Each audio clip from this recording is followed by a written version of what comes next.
go again. Yeah, that's right. I let the music play a little longer this time, and the reason I did that was because we got our old song back. Big thank you to Alex Gruel, I think that's how you say his name.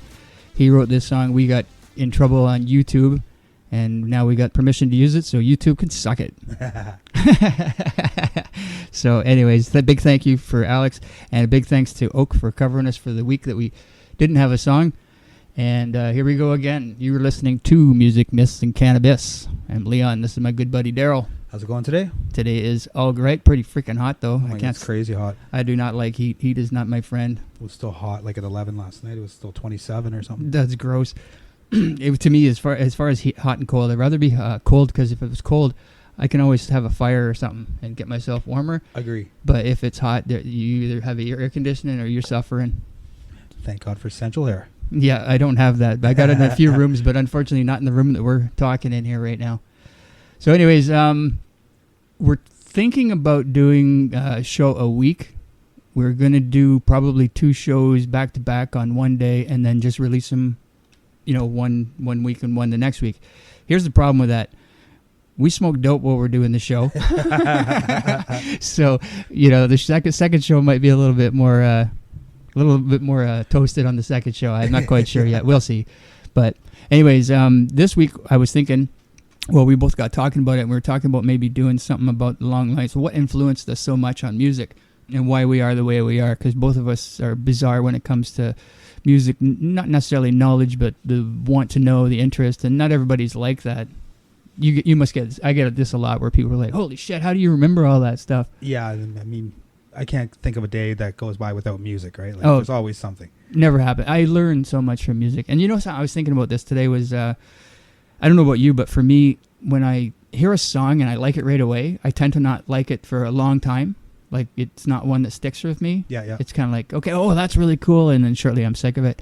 But and then there's other songs where I didn't necessarily like it at first, and then somehow it grows on me, and then they turn into some of my most favoriteest ones.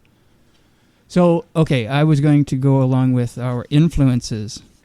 So, to start that off, I was curious, what kind of music did your parents listen to when you were growing up? A lot of country, a lot of rock, like Beatles and stuff. A lot of surf rock.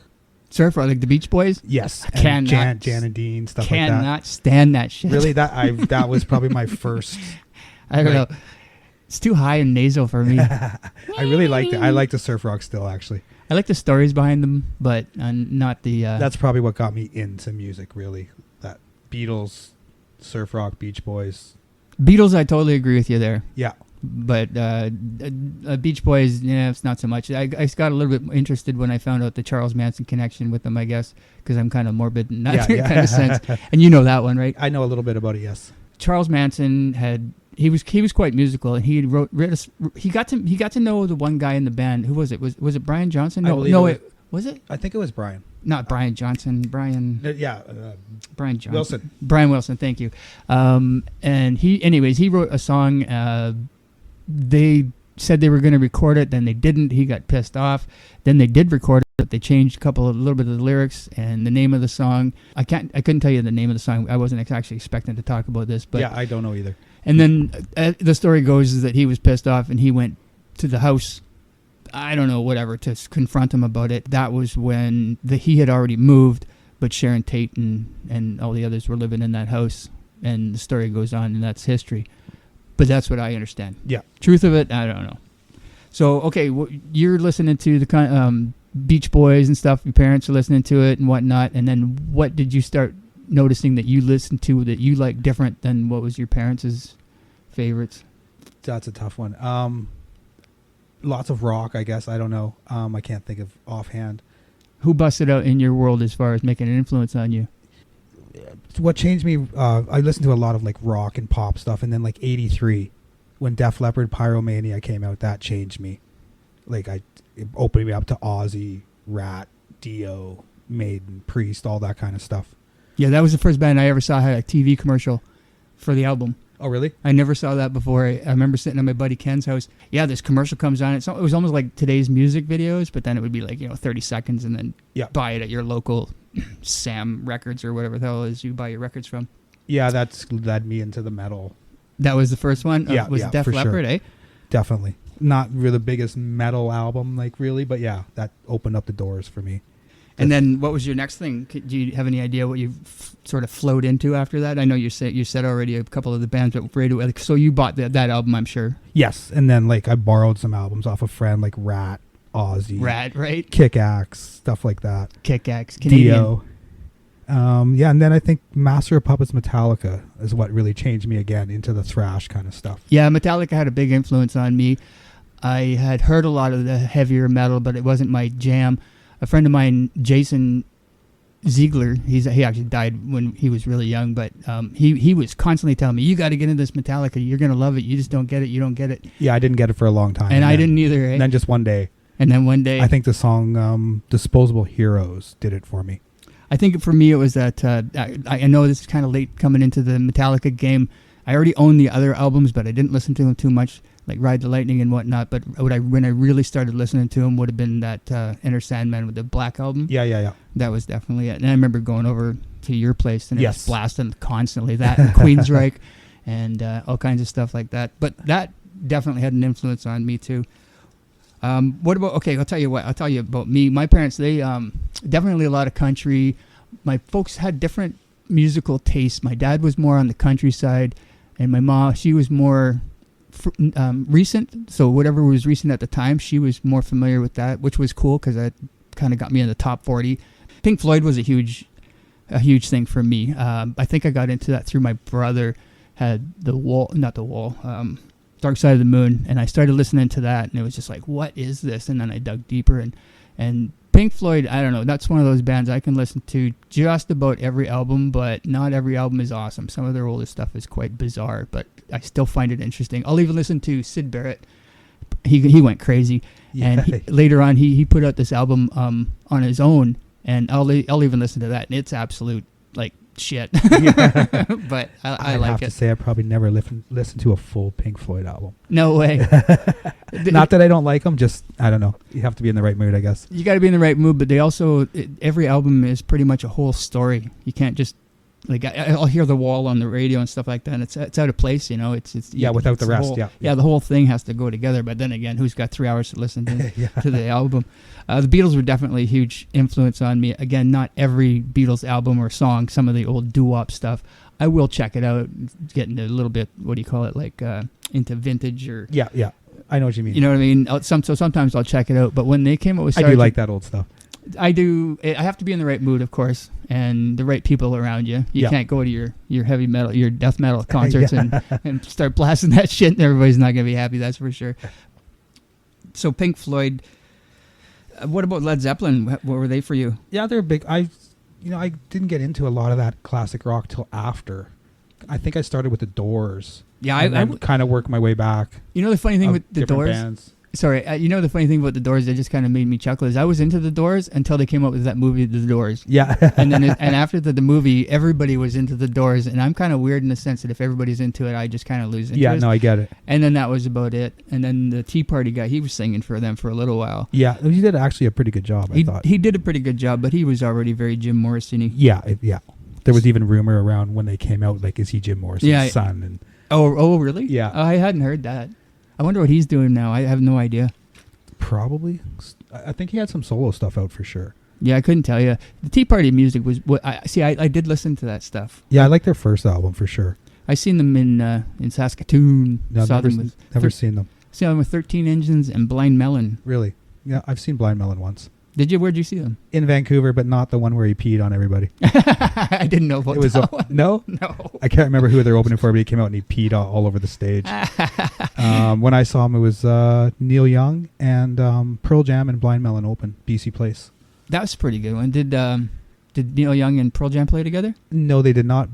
Neil Young had Booker T with him. Booker T, no way. That's interesting that you've seen them. Yeah. No, I've never seen Neil Young. Neil Young is one of those. I didn't like him when I was a kid. I always thought I don't know. No, I just did. I couldn't get into that high. I like him with some of his songs, but after Blind Melon and Pearl Jam, who I was a huge fan of at the time, still am actually. It was kind of a letdown, to tell you the truth. Yeah? It was still good for what it was, Neil Young, but was he all political? No, just from like mosh pit from Pearl Jam to hippie dancing, you know? Okay, I could see that for sure. For sure. He's all political now, and he's apparently quite a disappointment to see, as you said. And I'm pretty sure he's not going to be pissed off. He's still married to Daryl Hannah? I believe he is, and I think that's the reason why he wasn't talking to Crosby anymore. Yeah. Yeah, I heard him on Howard, and he was talking about... Howard kind of has a way of sucking information out of people, and he got him to admit why they weren't talking to each other, and I guess that... I think it was David Crosby. I think it was Crosby, and he had said some things about Daryl Hannah, and he was defending his woman, and they never spoke again. They even asked him, "You think you'll ever get back together?" Nope, never gonna happen.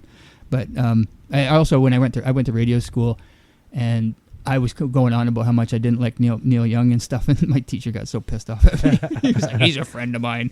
I was like, "I'm sure he calls you every week." One album that definitely changed the scene, maybe not your favorite, Korn. Right. They opened up like so many other bands copied their style when they came out. Like there was really nothing like that before, the new metal kind of thing. Yeah, Korn. I love Korn. And obviously the Seattle bands, all of them changed the big four, I guess, of Seattle. That would be Nirvana, Pearl Jam, Alice in Chains. Who's four? Soundgarden. Okay, there you go. I had said two, so I was giving you two. Yeah. No. I knew who the four were. Yeah. The whole grunge scene did change. I can't say one particular band. If I had to, I guess I would say Nirvana. Do you say Nirvana or Nirvana? Nirvana. Yeah, me too. So those, out of those four, though, I've never really considered Soundgarden grunge. I don't know. Maybe they're just a different type of grunge or something. Well, when I hear that Jesus Christ Pose stuff, to me that's quite grungy. But they all came out at the same time. Yeah. So it was just this wave of a new music. I think so Soundgarden awesome. Actually had the big, like the album contract before the rest of them. Yeah, I think you're right. To me, what that whole thing to me that what changed about it, what I love so much, it was the whole heavy but slow. Yeah, that was like, what? What are we talking about?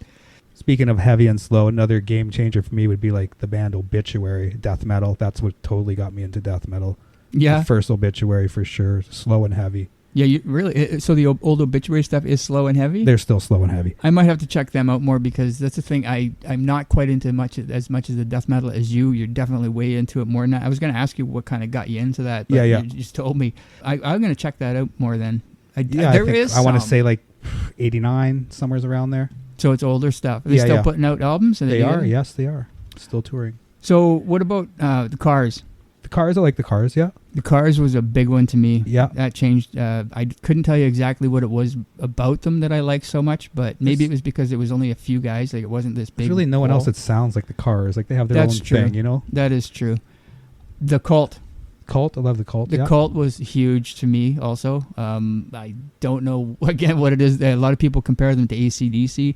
I can see that. A lot of the chords are the same. Whoever plays guitar and stuff like that, it's all bar chords. It's very simple. Yeah. But there's just something about it. Yeah, that album Electric for me was pretty big. And Ian Astbury, the singer, he's a good front man. He was very good. He actually lives in Vancouver. Did you know that? No, I did not know that. Yeah, we were just talking about the Doors, and he's also fronted them before. He did? Yes. I did not know that one. No, I didn't know that. Oh, speaking of things and stuff that I don't know, you sent me that video of Bon Scott being a backup singer for the Valentines. Yeah, I didn't know that either. I know. I know the song, so but yeah. Bizarre. Did you know the song? I did. I've heard it before, definitely. I thought I heard it before. Can I think of the name of it right now? No, but it was old 50s, 60s, hokey 60s, shit. Yeah. Butterfly something. Yeah. I can't remember. It's not even worth checking out, to be honest with you. For me, another big influence was Tupac and Biggie Smalls. Yeah. And I never really got into that whole scene, but yeah, I do know what you're talking about. Well, I didn't at first, and what happened was, for anybody out there who remembers Columbia House, you'd get like 9 or 10 records for free, and then all you had to do was over the next year buy another 3 or 4 albums at full price. So I figured out how to get all these albums for free, with bogus names, and I may have done the same. I did it a lot, and I had so many of the things I got. I couldn't even pick albums that I didn't have out of the list anymore. So I thought, well, whatever, I'll check out this rap stuff. I did know rap. I mean, I definitely knew Grand Funk, and Blondie had done her little. Or I should say Grandmaster Flash, but Blondie had done her little Rapture song, and some people even quote that as being the first rap song, but it is definitely not. And the Sugar Hill Gang, that probably is closer to the beginning of. But anyways, I got this new list of albums from Columbia House, and I had Mobb Depp, Biggie, Tupac, DeBrat. I probably don't even know half of these people. No Maestro Fresh West? No, definitely not. And I think I even had some LL Cool J in there. And what always pissed me off was looking at the American one. It was so much better. They had such a different selection of music. Well, isn't that the same with Netflix? Yeah, exactly. Because part of that's because Canadian were forced to have 20%, like when you're listening to Canadian content. So that's probably where that's coming from. So yeah, I definitely got into Tupac. I didn't have a side. It wasn't like East Side, West Side. I just liked the music quite a bit, and then that opened up a bunch of other doors for me as far as rap. And then all of a sudden, this thing came out where it was a rap metal mix, like I Like want to say No More. A lot of people say Anthrax was the first band to do that with Public Enemy. Okay. And they did a little bit of rap before that too with another song called I'm the Man.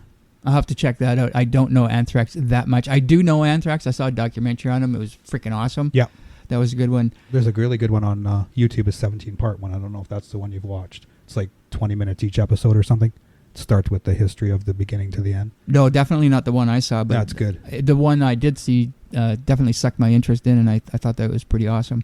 Just saw them not long ago with my son. Oh, yeah? And does your boy like it? Yeah, for sure. He's way into the heavy stuff like you? Yeah, he likes lots of stuff. Nice. Getting him tickets actually for Godsmack and I Prevail coming to Abbotsford. Okay, I didn't know that coming up. That's awesome. Apparently, I don't know a lot of things. Okay, so AC/DC, of course, was definitely an influence. Jane's Addiction, that was a huge influence to me. I never heard anybody sing like that, and it's not about like the tone or the way that he sings. It's more about the way that he places the words over top of the music. It's like not necessarily a 4/4 beat.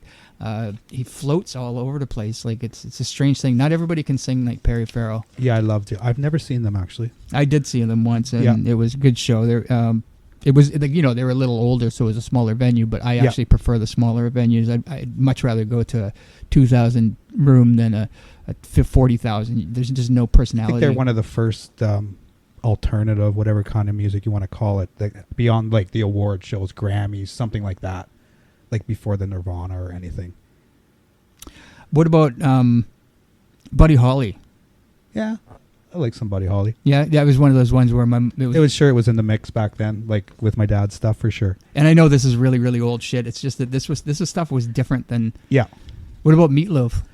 Never been a big Meatloaf fan. A couple songs. What's that one with the round and the basses and stuff? I don't like that one. Paradise Light. Yeah. It's okay, but yeah. Actually, that's. I did own Bad Out of Hell, of course, like everybody else. Well, I owned Bad Out of Hell, but I was basically raised in a cult, and so I wasn't allowed to have the album. So what I did was I traded a go-kart for the record, and I wasn't supposed to have it, so I didn't want to bring it into the house. And my brother, shortly before this, he bought a Kiss T-shirt. Yeah. And my dad or my mom or somebody saw it, and when my dad saw it, it was just like. Yeah, I had a few friends have all their CDs or actually cassettes back then, I guess, taken away. Oh yeah, sent to like Christian school somewhere. Jesus Christ! My dad actually made him cut the T-shirt up into. We got in trouble for wearing metal shirts at school, so they called my dad over one time. And he just randomly had an Iron Maiden shirt on that was too big for me. He wore it to work. Your dad did. Coming to school, not knowing why. Here comes my dad in a Maiden shirt. The principal's just like, never mind. That's awesome. That's freaking awesome. I love it. I know that there, bad story and stuff behind this guy now, but what about Michael Jackson?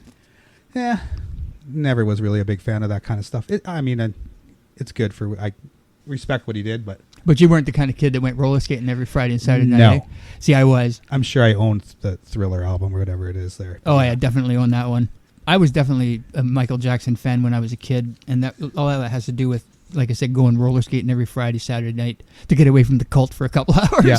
I never knew Eddie Van Halen did that solo for a long time. Yeah. Beat It. Yeah, it does it. And I think he didn't even get paid for that if I read something. No, and Van Halen got all pissed off at him. Yeah. And if you listen to that, just before that guitar solo starts, you'll hear a knock. I think I talked about this before, but you hear a knock it goes like 3 knocks, boom, boom, boom, and then the guitar solo goes. Yeah. And that was the janitor was in the hallway. He didn't know if anybody was in the room, so he knocked on the door to come in and clean it, and then Eddie took off with his solo. I don't mind the one that Slash did with him. I can't think of the name of it offhand, but... Oh, yeah. I do know that he did this. Yeah. And it's a pretty popular song too, but I can't think of it I'd either. probably rather listen to the Weird Al ones that he makes fun of. I cannot do Weird Al. No? No, I I'd can't. love to go see that in concert. It'd be awesome. No, I can't do Weird Al. I did see the movie Weird, and that was actually pretty good. I will give. He does have another movie called UHV or UVH or something. Oh yeah, he's at VH. No, it can't be VH1. I know whatever what that about. thing is on the TV. The UVH, UHV. There's just something about him that drives me fucking nuts. Anyways, we're running late on the weed part. You got any other influences that you wanted to mention? What did I have? Say anything else here? That was about it, pretty much. We got babbling a little too much about the music, but you know what I actually wanted to do? I was thinking about changing again. This is like a thing in reforming it. I don't even know what I'm doing yet. So I was thinking about mixing the weed and the music part all together, just so that it's more of a little bit of weed and rolling a doobie, smoking it, talking music. Yeah, as we're talking kind of thing. Yeah, I was thinking about doing that. I actually meant to do that this time, but we took off, and I just kind of... Yeah. So we'll try the Afghani Kush. Okay, here. We're going to try the Afghani Kush, but you know what? We're going to check out this really cool grinder Daryl just brought me. I can't really say the name. I can tell you the letters on it, though. It's LCFUN, and I have no idea what that's supposed to mean. And it's a pretty cool grinder. It's larger than normal ones. Definitely larger, yeah. I don't know. I can't tell you the size-wise. Usually, they'd be about 1.5 inches. This has got to be about a 2 1/4. It's taller. Oh, I can definitely smell that weed. What's the strain on that? The Afghani Kush. Oh, I like You that. grind it up and I'll roll it. Okay.